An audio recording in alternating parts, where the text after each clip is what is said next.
Hey guys, it's Kevin with another little Q&A session here. We get the question from time to time from customers, do I need a long arm kit? And if so, when?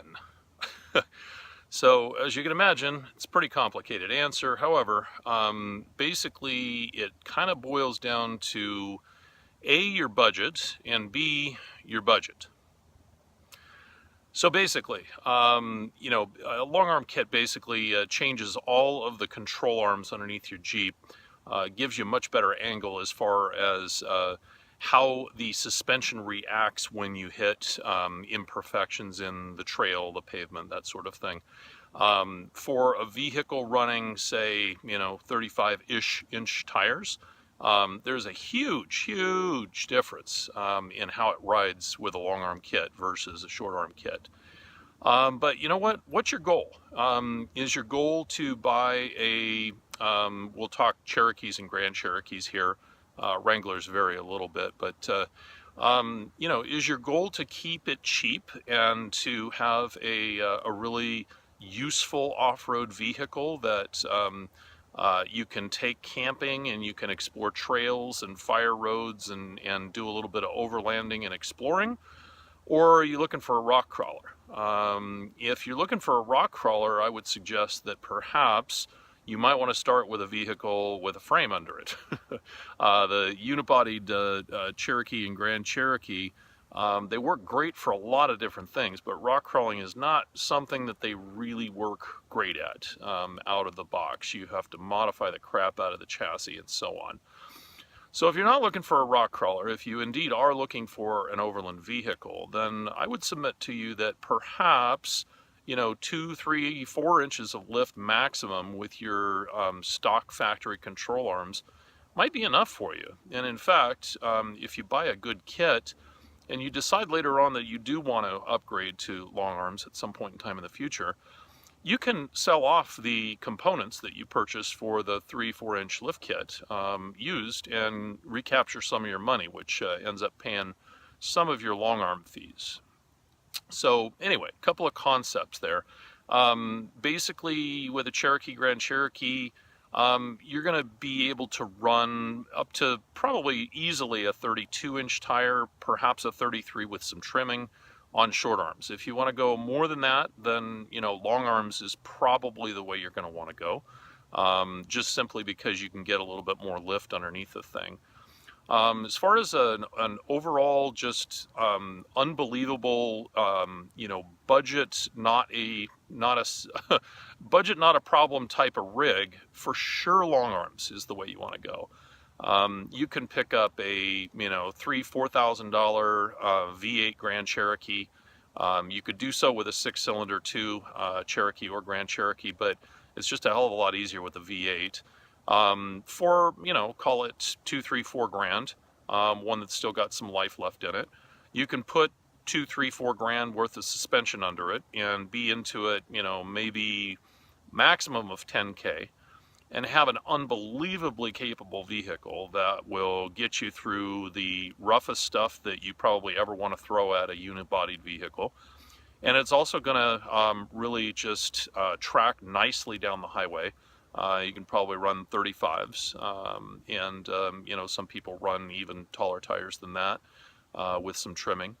So again, just really boils down to what I said to begin with. It boils down to your budget and, what are you looking to do with it? So my suggestion, if you've got a completely stock vehicle, you might want to start out with, say, a budget boost, or if you've got a ZJ, a front to rear swap. Just keep it cheap to begin with, and then you can kind of graduate up from there. If you decide that it's not fitting your needs, if you get a really great deal on a long arm kit, what have you, you can always upgrade to a long arm kit. Now, downgrading from a long arm kit to a short arm kit, nope. Sell the vehicle. You're going to have to weld a whole bunch of stuff in most cases, and you're going to have to modify things, and it's just totally not worth it. Unfortunately, when you buy a long arm kit, you don't normally get full value out of the thing when you go to sell the thing. I mean, it's you've got maybe 8 or 10 grand into it, you'll get probably 6 or something for it.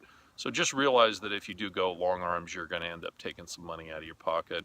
And I suppose that follows through with pretty much any Jeep modification. So anyway, just a couple of thoughts as far as what you guys can be thinking about when you're making these decisions.